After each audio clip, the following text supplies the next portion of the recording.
Guys, merong Japanese store. Moxie Moxie ang pangalan niya dito sa Empress Walk. So, ikwento ko lang sa inyo na may mga chinelas dito na binibenta. At ito, nag-isip ko kung bibili ako ng hat. Pero gusto ko talaga siya. Pero nag-isip pa rin ako kasi marami akong hat eh.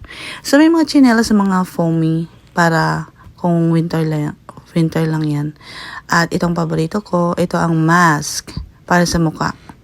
At hindi sa paa. Para yan sa mukha natin. May mga ibang flavor siya. So, meron siyang lotus, merong mga kung ano-ano, may green tea, at iba pa. Pero, mas mura siya kesa sa Shoppers. Kung gusto niyo lang bumili dito. Wala namang pumipilit. At may mga decoration dito. Alam ko umiilaw to eh. Yung mga decoration. Mga kaibigan ni Hello Kitty. Sa mga Hello Kitty fans, nandito si Hello Kitty. Kung gusto niyong bumili dito sa Moxie Moxie. Pero magaganda siya, quality. Pero, hindi ko muna sasabihin ang mga presyo. Tingnan nyo na lang para may idea kayo. So, ito ang favorito ko, ang aloe vera, 92% ang binili ko. Hindi ako bumili ng blue kasi hindi ako particular. At meron ditong grocery.